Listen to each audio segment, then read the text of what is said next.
Hello again, everyone, and welcome back to Reddit Aliens. I'm John, and as always, thank you so much for being here.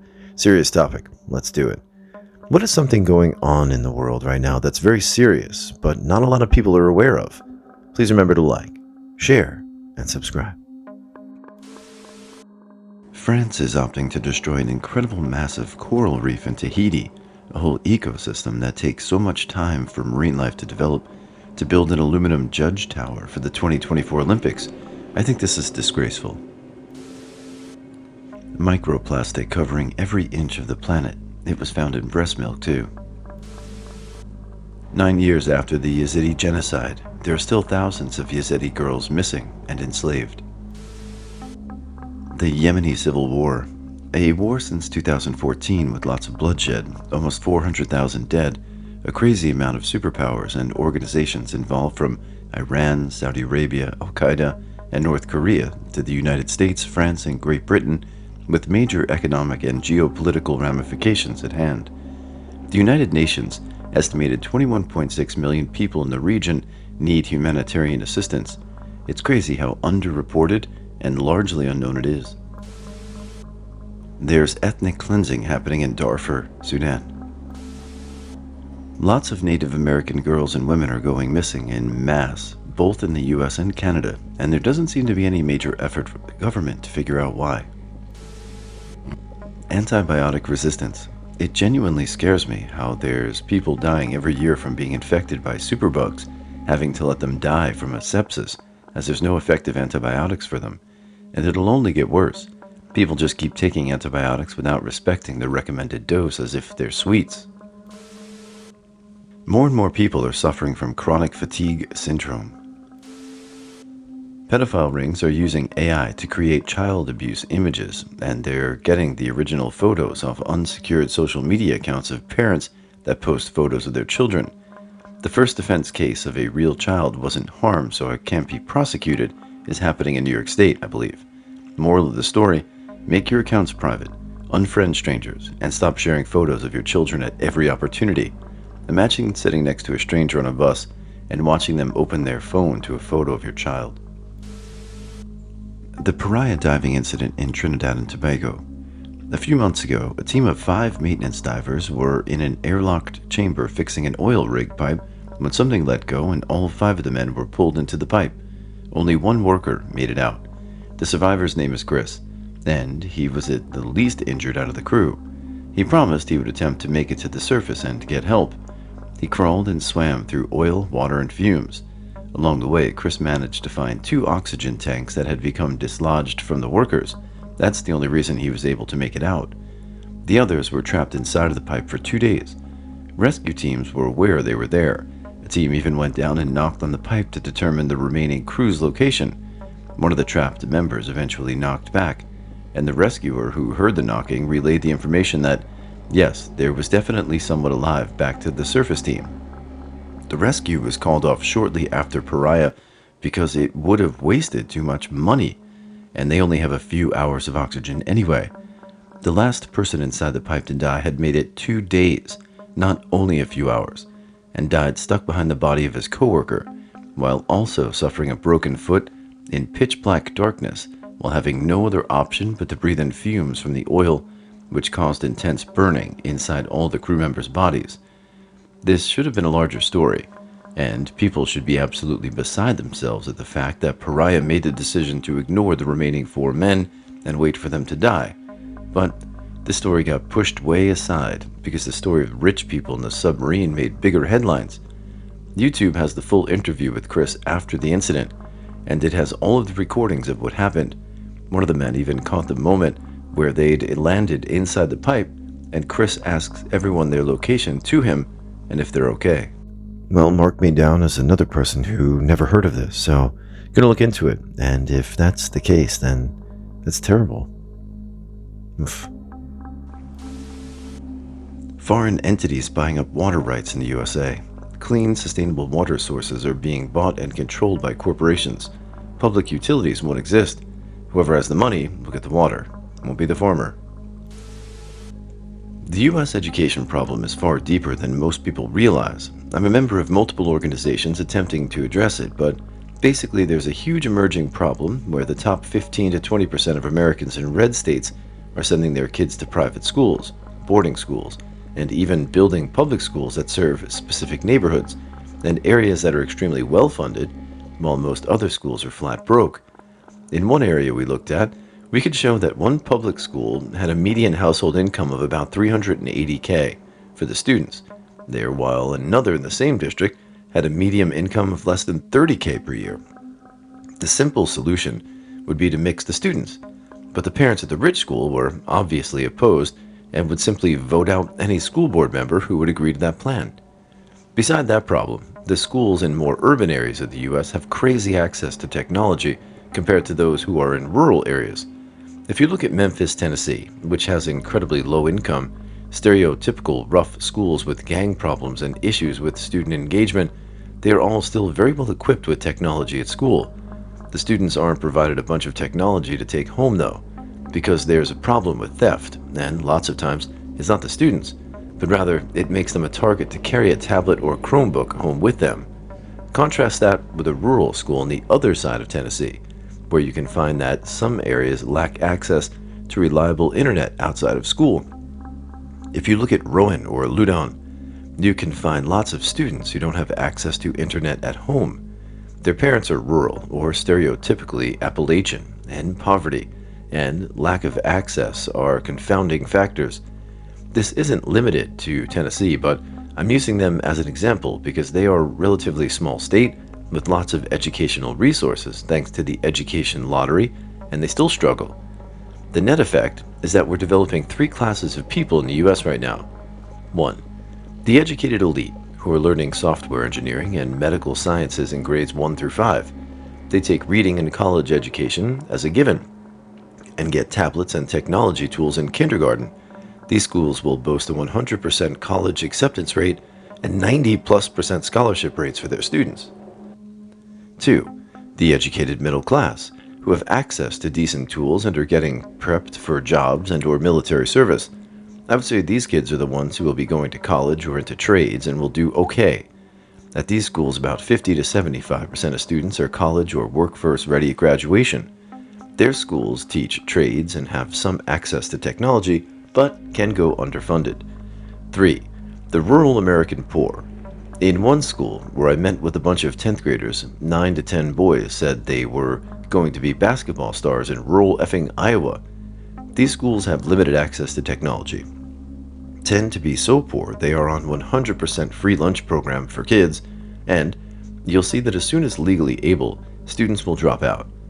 One of my key examples is in one school, the freshman class was 120 students. The graduating seniors were 29. The rest dropped out. Of the 29, only 4 were college bound. The growing issue. As Paul O'Neill found out, it takes about one entire generation to bring an education level up because you have to start with educating children. You can train adults, but if you really want to make an impact educating, you must start with elementary school kids. We are right now in the middle of seeing a generation of kids who are growing up thinking education is useless. Their parents grew up and dropped out, so they aren't seeing the benefits of it, and they're being left behind by the technology world. The leadership of these states knows it because an educated workforce isn't what you need if you want cheap labor to work at a factory, Alabama. So they flat don't care. The wealthy elite are getting educated for white-collar work and executive leadership, while the poor are turning away from education, and everyone is actively making sure the poor will stay poor. Last point. Don't come at me about how people don't need college. I'm not going to dispute that there are lots of jobs that don't require it, but I'm really talking about education in general. A survey a few years ago found that a quarter of people in rural America were functionally illiterate. They could read a menu, but if you asked them to summarize a short story, they couldn't do it. I personally had the issue where I asked a manager at a factory to perform a manual inventory and later found out the reason he hadn't or couldn't was because he literally couldn't spell things like circuit or resistor or ohm. Nearly everything we consume is tainted with slave labor somewhere in the supply chain. Not just slave labor, but also forced child labor. Nothing is worth consuming because there is some ethical violation that we just don't see. We're so disconnected from the hands that make the clothes on our back, the food we eat, our technology, and objects we buy, we don't see how much suffering we're incredibly causing. This, along with global warming, devastating effects, animal cruelty, and lack of conservation of nature or natural resources. In Yemen, there's been the biggest humanitarian crisis of the world for more than 8 years now. Millions of people are without water, shelter, electricity. 80% are children. All my life, I've heard how everything is going to collapse at any moment. I'm in my mid-30s now, and instead of listening to this nonsense, I wish I had went to school and did something with my life. The world collectively experienced a trauma at the same time in real time, the global pandemic. I'm not suggesting everyone has PTSD or even trauma symptoms, but I don't think we've been able to process how it changed most of us for the better or for the worse, mostly worse on all fronts. How much plastic is inside of us, especially tiny threads of plastic from our clothes, and we don't know what it will do to us. We are fishing the ocean to depletion, and there's no sign of it stopping. Unregulated fishing is tearing up the ocean floor. They're killing sharks and whales to get more fish. It's destroying the ecosystem, and no one cares because they like to eat fish. If the methane clathrates, methane frozen in ice at the bottom of the ocean, melt quickly, we could get runaway climate change that will make segments of the planet completely uninhabitable without air conditioning and almost certainly destroy civilization. The depletion of aquifers and water reserves. We're using more water than the water source have time to replenish themselves. Humans' access to fresh water is roughly 3% of the Earth's water, and half of it's locked away behind ice that we're slowly losing because of increased temperatures. There is a worldwide shortage of veterinarians, and the ones that are left are committing suicide at 2 to 4 times the rate of the general population, older figures pre-pandemic. Although recent figures aren't available, anecdotally, the suicide crisis is getting worse. The United States is fast becoming a fascist oligarchy. Billionaires have too much political power, and Elon Musk proves that you can be very rich and a complete idiot at the same time. Smart people are ringing the alarm bells, but most people are too ignorant to realize what it would mean if our democracy fails, for the US and the world. Once it's gone, there's no going back. There's a group of individuals in China who have a cat torture program and post videos of the torture on Telegram or TikTok. Unfortunately, the laws in China are shit, and no one's stopping them. You can get more information from the Instagram Feline Guardians. Please sign the petitions and spread awareness. It's utterly horrific. I don't believe boomers or the older end of Generation X truly understand how bad the news edits politicians and takes things out of context to manipulate the public. I think they still trust the news to do this and say the right things, that they don't believe the news could ever do anything just for the money. Getting my 75-year-old mother away from cable news is depressing because she's so upset and scared all the time. She believes everything they say and is scared shitless. I hate what it's done to the older generations. It's starting to come to light for some of them, but they grew up with Walter Cronkite and Dan Rather, when the news wasn't lying. The news is destroying America. There's basically another COVID-like thing going on in China again. WHO wants to go in and check and asks China for information, but China refuses and claims that it's a known pathogen. But reports from various netizens show that there's basically a huge lockdown happening in China again, and the kids' hospital are filled every single day. Pain refugees.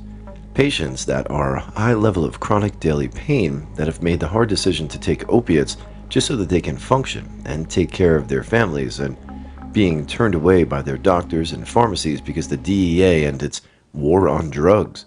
I call it the war on sick people. These people either live with pain often so awful they can't get out of bed, seek it through illegal channels, or unalive themselves because they can't live like that. The opioid pandemic has been going on for decades now, so no excuse for anyone to say they are unaware of the addictive nature of these medications. Long-term opiate patients know they will become physically addicted, but why is your body requiring a medication to function considered some moral failing? Severely restricting access to these medications for bona fide documented pain patients is leading some to seek relief from unsafe channels. Then they die because they get a batch with fentanyl in it, and then the DEA can use that statistic as a reason to crawl even further up the asshole of any doctor willing to help these patients. The doctors are threatened with losing their license and even prison. Some patient that chose not to play Russian roulette with a street dealer have chosen a permanent form of pain management and just end it. Even though the amount of actual prescription has gone down to 1993 levels, the number of deaths continues to rise, proving that cutting pain patients off doesn't work, and in many cases, makes it worse by turning an already hard and painful life into a tragedy. And yes, I have a ton of sympathy for families that have had people addicted to these medications overdose. The fact is, though more Americans die from alcohol-related reasons than from opioids, including not just killing themselves but killing innocent people, and yet I could go into the grocery store right now and buy enough alcohol to kill myself and no one would blink an eye.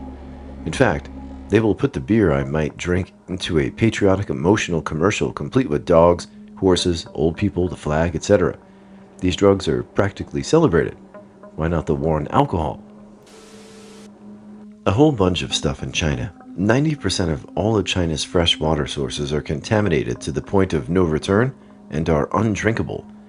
They also are unable to produce enough food to feed their own population. There is a massive chance of them teetering on total collapse of their agricultural system, which could lead to the deaths of tens of millions of people. Due to this contaminated water is being sold as fresh spring and purified water to people who are unaware in larger cities, poisoning millions of people slowly. There's a massive problem with contaminated cooking oil being recycled from sewer systems and gutters to be strained and then reused in restaurants. This is a massive health risk and can spread horrible diseases. There is a massive problem with tofu-dragged construction in China, where cost-cutting measures are creating massive safety issues in new building projects. Essentially, fillers and substandard materials are being used in construction. This is causing buildings to be unfit to live in, and buildings are falling apart and collapsing all across the country. There are horrible safety systems in place, like no fire suppression systems in apartment buildings. Officials are bribed to pass safety inspections, and then people burn to death in their buildings. Bridges collapsing, roads washing away, etc. Prevalence of fake contaminated and poisonous foods all over China. Fake rice made of plastic, fake eggs made of gelatin, melamine and fillers, sausages stuffed with plastic, food injected with hazardous chemicals to make them bigger, plumper, juicier, etc. Foods literally painted to look more appealing. Dumplings and other products being filled with cotton, newspapers, cardboard, wood pulp, etc. Fake alcohol full of chemicals and dangerous levels of ethanol. Massive electric vehicle graveyards all over the country. Electric vehicles made for rideshare companies and for sale get registered and then just parked indefinitely to rot and leak chemicals and other horrible things into the ground. It's a scheme to get government grants and to meet quotas. So they make the cars, sell them to insiders, register them, and just park them. Exploding e-bikes and scooters everywhere. Companies cutting back on safety protocols and quality materials, causing batteries in the vehicles to explode and burn down houses, garages, buildings, seriously hurting and killing people. Kidnapping of children, just out in the open. People roll up in vehicles, usually to small towns and villages, grab kids and drive off. Nothing being done about it at all. There are tons of videos on this online. There are so many more examples. They refute this information.